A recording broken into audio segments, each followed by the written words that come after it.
Um, so first off, I feel really honored to present to Code for Japan. I think all of the civic tech foundations and chapters around the world do amazing work. I think sometimes in this presentation and in some of my other work, I come across as a little skeptical about some of the work that is done in civic tech, but actually at all in the purpose of something that I think is fundamentally important.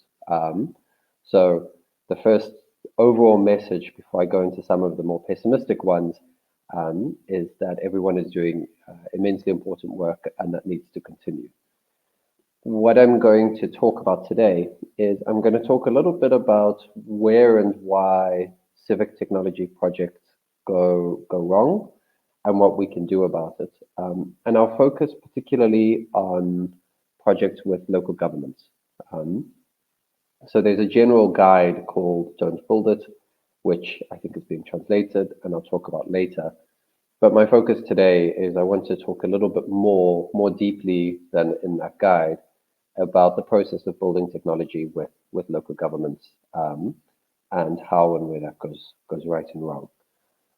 Just as a quick background on myself, and where this comes from. So, my background is technology as well as institutional reform. So I studied math and computer science and then worked at the World Bank, and then built a technology startup called Grassroot, which built collaboration tools for grassroots organizations in South Africa, and reached 2.5 million users, as well as had 40,000 plus activities called, and was used in some national debate and major campaigns, particularly for COVID. We built with our users, and that ranged from small community organizers in slums and informal settlements to major national campaigns. And then last year, up to now, I was spending time as a practitioner in residence at MIT, particularly at MIT's governance lab, which gave me the time to distill all of the lessons that have been learned in the 5 years prior. And I'm about to join, we're in the process of joining now a cross-border financial technology company, TapTapSend, to help build new financial products for immigrants, to enable better remittances and other forms of financial products. Now, a sort of reminder or recap of some of the general principles of civic tech, which is, and I'll come to a few of these in detail, that if you can avoid building something, generally don't, because the bar to deciding on what project to build should be very high. If you have to build something, make sure you have sufficient technological experience in-house. Ship something out of the door and very quickly and mature it over a long period. And no matter what, draw on a trusted crew of a small team, that you know can build lean and fast and really get close to your users as soon as possible. So that's a sort of general law of civic tech. But what happens in projects with local governments in particular, is some of these ideas or principles become harder to implement than they otherwise would be.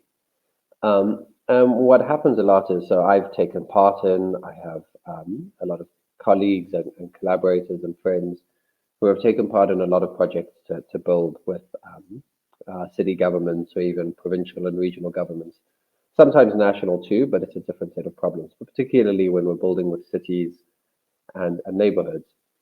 And what happens is something often, there's a burst of enthusiasm at the beginning. Things seem like a great idea. So you often hear quotes like, some service that citizens use, it's so frustrating, we could definitely make it work better. And it's just so clear that we can make it work better, and we need to apply technology, and we can improve this. Or we're working with good people, or we're working with really great people, even though they're frustrated by the bureaucracy. So often in the beginning stages, you find people within city governments who are really dedicated and impressive, and it's a great feeling to start working with people like that, even though that that around them there's sort of a larger bureaucracy. that might stop or thwart things. It seems like the project's going to make a big difference. And then often kind of there's a lot of attention paid to it. So a lot of people may have had this experience of starting a project, and then it gets a bit of attention because it's technology and technology applied to a common problem. And then it starts to surface, and the mayor might even mention it in a speech, in his annual speech, or in a press conference or something else. And then a project kind of gets released, and there's lots of media at the press conference, and you launch it, and right away you get tens of thousands of downloads, maybe even more. So this kind of positivity is very, very common at the beginning of a civic tech project with local government. There's a lot of reasons to be excited. There's sort of what seem like clear problems. There becomes a lot of attention, and some of the early results can often seem really terrific. But then other things sort of happen, and again, this is quite common, and most of this is things that I've heard or experienced one way or another, and they're very common patterns. And so in reverse order, so I mentioned. You have a press conference to launch the new app, the new technology service. Media comes to it, downloads are super high. And then a few months later, you look at sort of repeat active users and no one's logging on.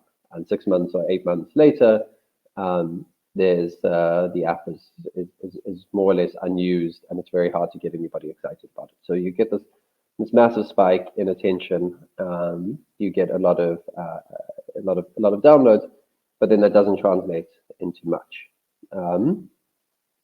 Or the mayor mentions the idea in the speech, everyone's very excited, and then very quickly you have 20 new feature requests. So the app goes out, but now this department wants to add something, the other department wants to add something. Little of it makes sense. It's very hard to do classic product management. You're trying to prioritize, but it's getting meshed up in the politics. And all of a sudden, sort of an app that had been going, or a piece of technology that had looked like it was going to be clean and simple and work is now turning into a Christmas tree. Or for example, the technology launches and very little actually changes. The classic example of this is the pothole maps. So there are some cities where people have launched applications to report potholes in the road. One or two of them has worked. 95 to 98% of them have resulted in no change in the number of potholes that get fixed. All that's changed is that people used to phone a call center to try and report a pothole, and then nothing happened. Now they do it on an app, but very little happens. Probably one of the most common is that initial sense that of working with great people who are frustrated by bureaucracy ends up actually getting just bogged down. So everything kind of, it starts well, and then a while later, in fact, sometimes you don't even get to the press conference or the mayor's speech or the app launch, but everything just gets bogged down and difficult and takes very long. And it's kind of strange because often there's a sort of early sense of real energy and purpose, and then that sort of dissipates in different ways. And just generally, it's a very common pattern of seeing the service, thinking we can make it work so much better, having a lot of promise, having a lot of energy, and then things not panning out that way. So why does this happen? So I think probably the single most common reason is that technology projects, like, to be honest, a lot of reforms, in a lot of ways, these are problems that don't just affect civic technology, they affect most attempts to reform or change local public services, especially from the outside. So a lot of what I've said about civic technology could apply to other forms of, say, attempts to make change or do things differently. from the outside when it comes to local public services. So the dominant reason is that public services are really complex systems, and the real causes of performance are very hard to find, but it's actually very easy to find the misleading answers. So finding the wrong diagnosis is exceptionally easy and much easier in public services than in almost any other domain. And the reason is because we're dealing with very large systems. I mean, your typical local city is an organization the size of a very large company. It's got thousands and thousands of people, but it doesn't have a single easy way to measure performance, like profit, for example, or say level of employment or productivity. There's lots of competing priorities, and the systems have evolved over a very long time. A lot of time governments are, decades and decades old. So they're very complicated systems, but they're complicated systems built in a way that simple answers always present themselves. So, as an example, this is from actually from the US. This is an actual example that happened with the city of Chicago, where people might think that, for example, you have tree funning. So, I guess this is also probably fairly common in Japan, but that there's a park service that needs to go out, and you have public trees all over the streets and within the city, and they need to be trimmed, and sometimes they need to be cut down. Otherwise, they become quite dangerous, and in a storm, they can fall over and destroy houses or even injure people. And they can also have all sorts of effects on the local ecosystem and so on if they're not taken care of. So trees need to be sort of tended to. And maybe what's happening is that people are reporting sort of, oh, there's a bunch of trees on our street that need attention, and they aren't being paid attention to because, say, the department is short-staffed. And in fact, management of, say, the parks department have decided that, well, we don't have enough people, and we have two things that we need to balance. We need to balance taking care of the big parks over the long term, and we need to deal with these trees that people are reporting that need to be maintained. And so they might be making that balance and deciding, well, actually, the short-term tree care we can take care of later, or we can allocate or deal with in different ways. But what's really important is making sure that in the long term that the parks have the correct care. But the superficial reason is you have, say, a call center that people call to report that the tree needs tending to, and the wait times at the call center are long. And maybe the management in this department they're experienced or they seem old. And so someone says, oh, well, the problem here is that we don't have a good way to report the tree, that the tree needs to be fixed. And we have this old management that's getting in the way. So what we do is we create an app that lets people just report something right away. And we get it to the mayor, and the mayor is going to have this app, and he's going to have some data, which we'll be able to give them data because they didn't have data before, on how long it takes to respond to one of these citizen calls about the trees. And what happens is the mayor gets a dashboard, people start reporting, the mayor starts shouting at the old management and the experienced management, fires maybe one or two of them, and then what happens is every time somebody reports something on the app, they get a response. So this is a case where it even seems great because you've got people using it.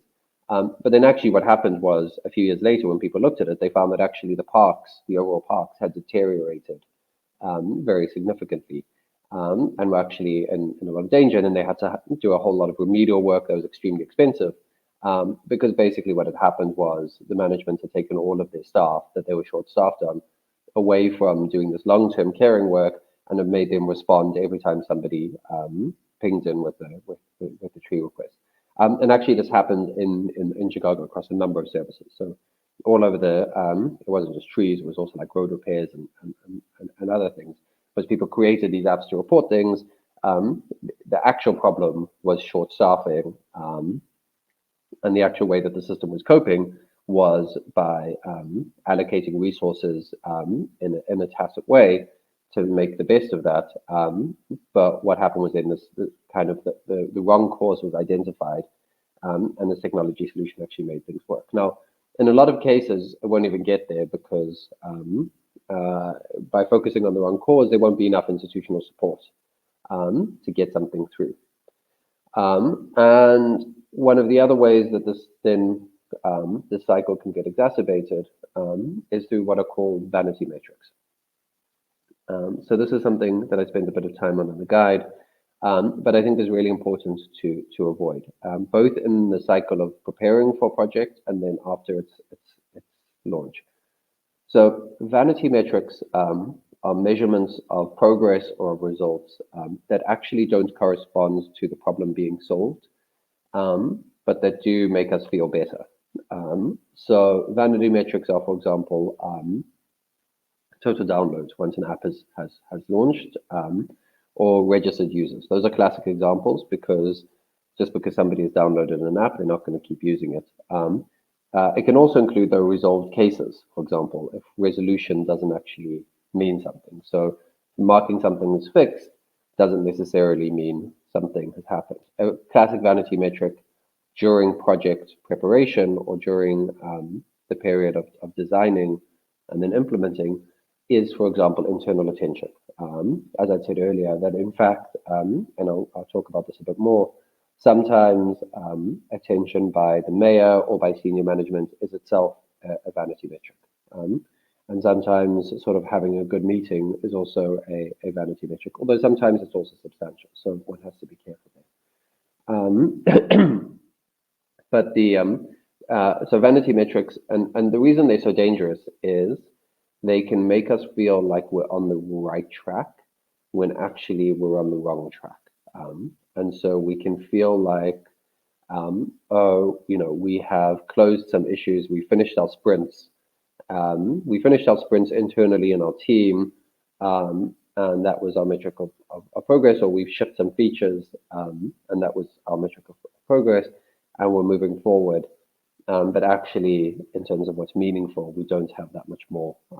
We haven't really made the kind of progress that we had thought we wanted to make, but we feel like we are. So we aren't course correcting and we aren't adjusting. And it's significantly worse for projects with government for a couple of reasons. One is it's just much easier to get high results on these vanity metrics. Government has, especially even local government, has very wide and easy reach to the media. So generally, when the government asks for press conference, the press comes and they write about it, and the reports go fairly close to the front page, or top of the local news site, or the news feed, or they post. So they can easily raise awareness. They also typically have large social media followings. Well, that depends from country to country, but in many of them, government social media sites, for example, are used to publicize service outages or regulations and stuff, so people tend to look at them. Government also has offices that people have to come to where they can post things, and they can also require people to register and to use things. So you have cases of, for example, people launching health service apps that then, people who are pregnant or have just delivered, or in other ways, people who have the people are required to or encouraged to register at points where they have to come there. So it gets very easy to get very high volumes. And also governments get punished by people or the media when they have been failure. So they wanted to tell stories, and so they encourage these sort of metrics. I do want to caution, it's not the case that having high vanity metrics is necessarily bad, or that any of these things is bad, right? So a service that works really well, that you have strong evidence is making a big difference, then it's great to use government offices and tools to raise awareness.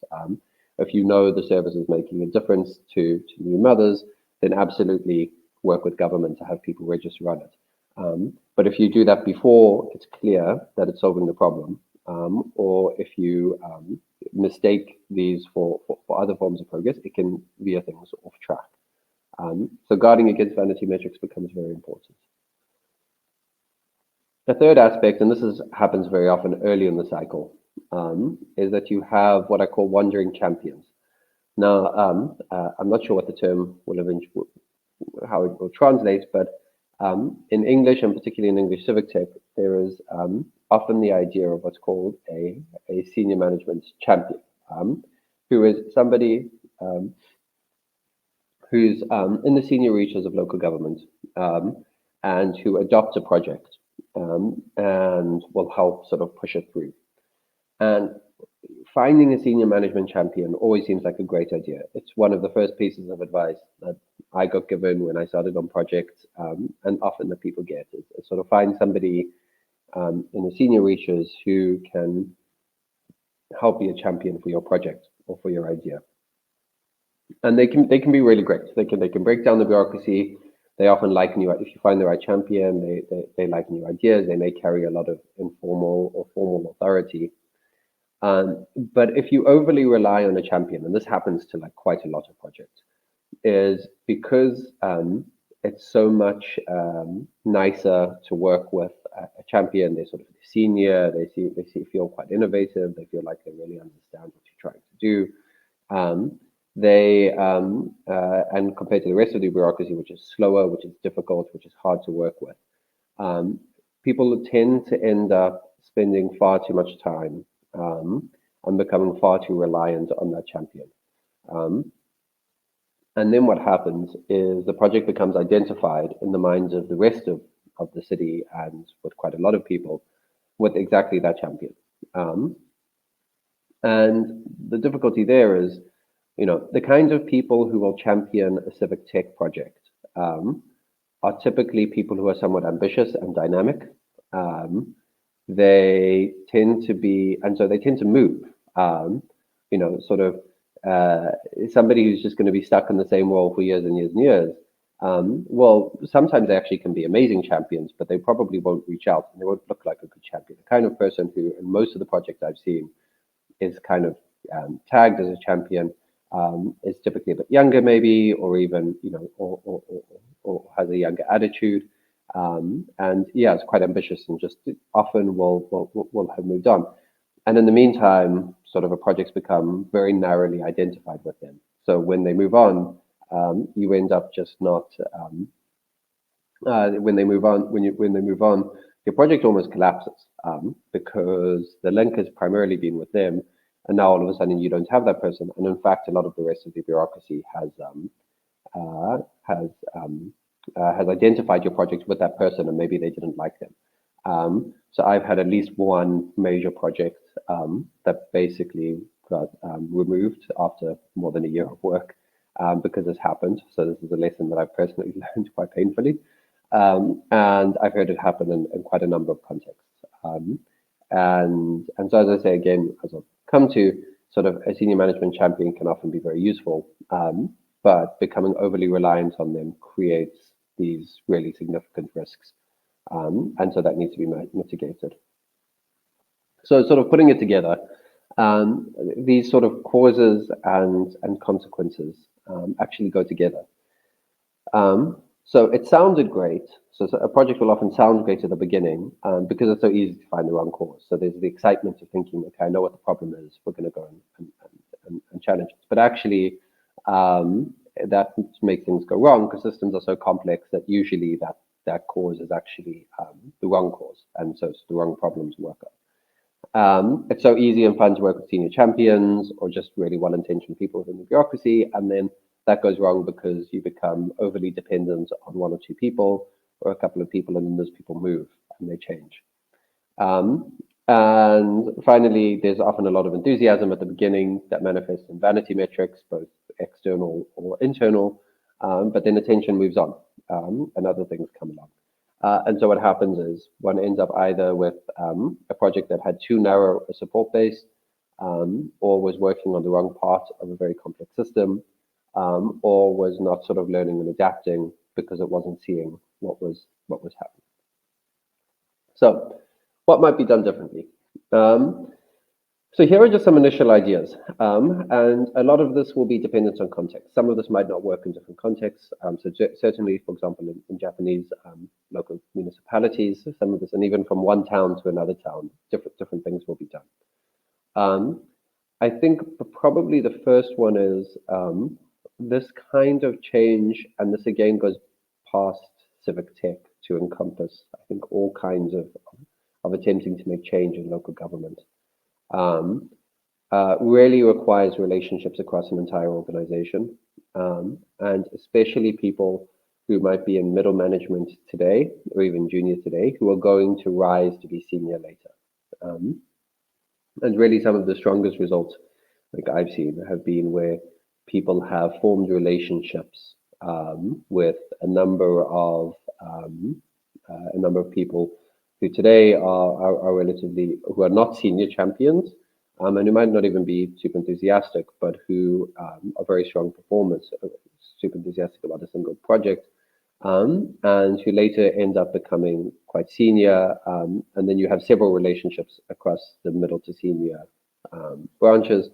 And then that becomes much easier. And those are the kind of people who are going to stick around for a lot while. And instead of having one champion, you have a wide network of relationships and trust among a strong cross section along the entire city. Now, that really does take time. So unfortunately, there is no quick fix to that. But that also means that one thing to think about is when selecting, let's say if you're starting to work with a city government, and you're thinking about what initial projects to use, one way to think about what to do is instead of jumping at the first problem and thinking to try and solve it as fast as possible, try and use it to build relationships. And think about picking the projects that'll get you the most exposure across an organization, and that might allow the strongest relationship building over time. So I kind of say about that as a sort of, it's certainly at the beginning, it's relationships first and problems later. Once you have a critical mass of relationships and trust, and you understand the system quite well, then it becomes much easier to then understand problems, avoid the wrong causes, and move quickly. The second thing is really getting past vanity metrics as quickly as possible. So within your team in the build phase, things like sort of sprints and features and pull requests and developer velocity that we all use in technology are, you need to track them, but don't mistake them for progress.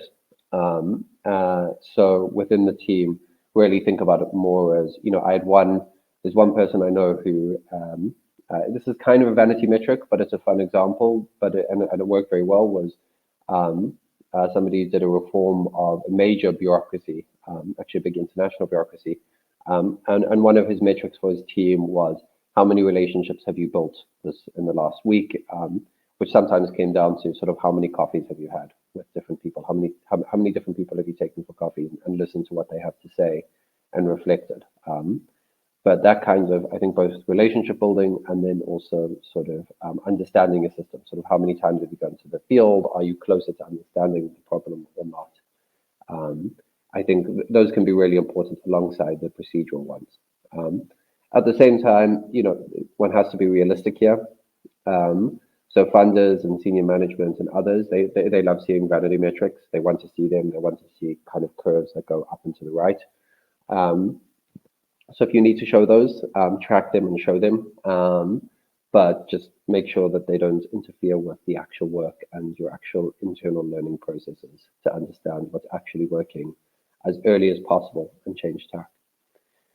And then finally, a point about, and this goes back to both relationships and these metrics, we all want government processes to be more agile. A lot of these issues come down to a certain lack of agility.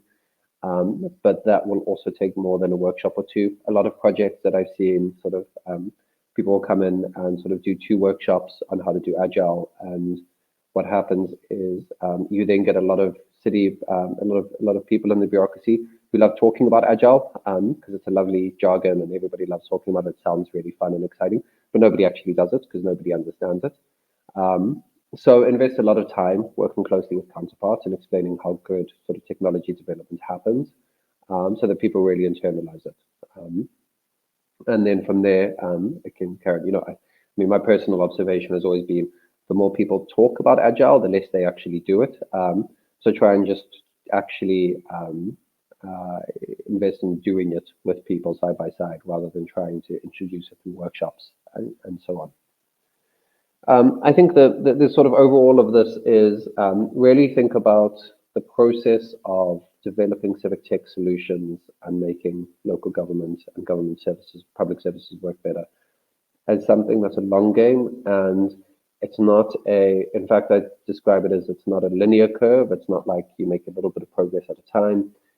It's a very long process of relationship building, of getting to understand the system, and then a whole lot of things can happen at once. Um, but it really, that early process is necessary. It can be quite frustrating.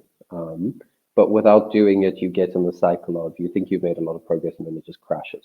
Um, and and so one of the ways to think about that practically, while a lot of people on Civic Tech are volunteering, so it's sort of like, well, how do we do this long term when we're just volunteering and we need to keep people's energy levels up? Definitely still do projects, but think about the project that you pick as things that are maybe less likely to feel to have these difficulties, these risks, and that build a lot of relationships. So do small things. Don't be over ambitious in them. Do them, get them done, get people's energy levels up. Don't overpromise and use them to build to build lots of relationships over time, and then start escalating to getting senior attention up front, and building institutional support. And think about building institutional support. It's a job as important as UX, as the code, as the design, as sprint management and other things. So it's really it's not even a sprint or a marathon. It's kind of a pilgrimage. It's a process that you move for a while. You rest, you move, you rest, and you take small. But sometimes it's small legs, and sometimes it's long legs. But to keep going. And as I say, there's often small things that you can do up front if you're not falling prey to sort of vanity metrics that build relationships and start to create momentum.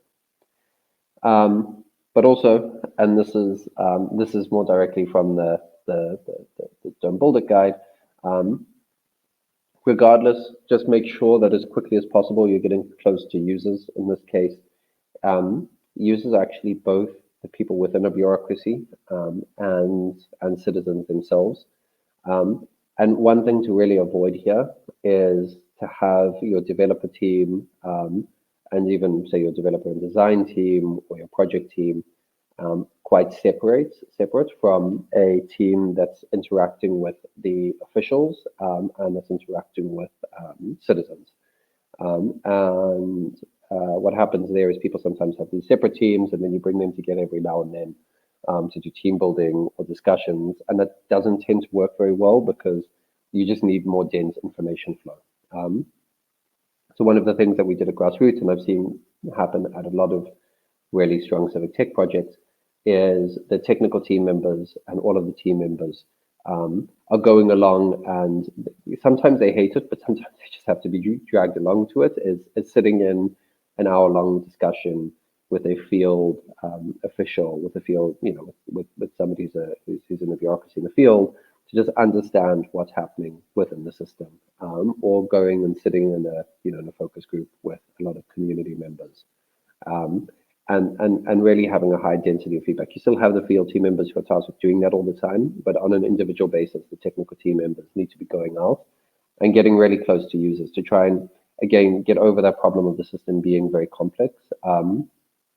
The more that information and knowledge about the system is embedded within the team, the more likely that you can work through it and overcome it.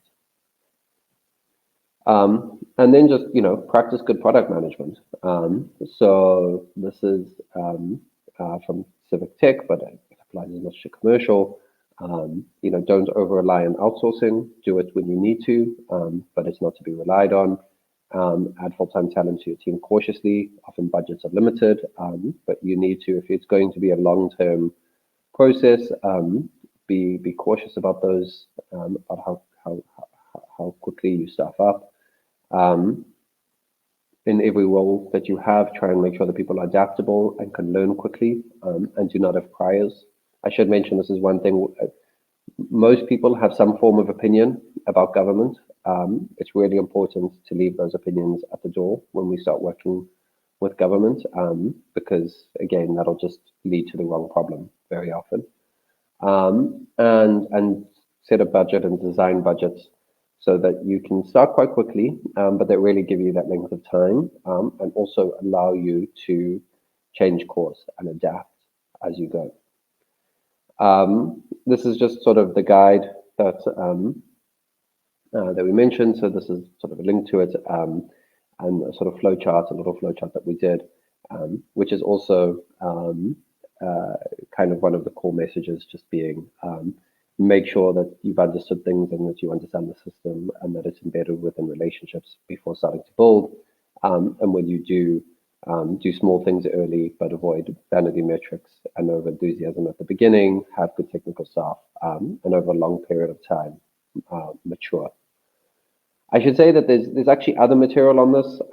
So I've spoken quite a bit from sort of my experience, but there's others that are out there. There's a sort of whole curriculum called, I mean, most of this material is in English. Some of it is by international organizations that may also have Japanese resources. But there's an agency called Public Digital that does a lot of work on this. There's a group called Teaching Public Service that actually has a curriculum for how to do digital services within government, and the whole curriculum is open source. And at the World Bank, there's a guy, Tiago Peixoto, and he works a lot with somebody, Tom Steinberg, and they often publish on tools for citizen engagement, and emerging digital technologies. So there's resources out there. As I would say, don't feel like any of this is particular to the local. I have to say, Tiago, I mentioned there at the World Bank, he studies civic tech across the world, and these problems of projects of initial enthusiasm and dampening and vanity metrics and the wrong causes and getting the systems right and all of that. They're just very, very widely spread.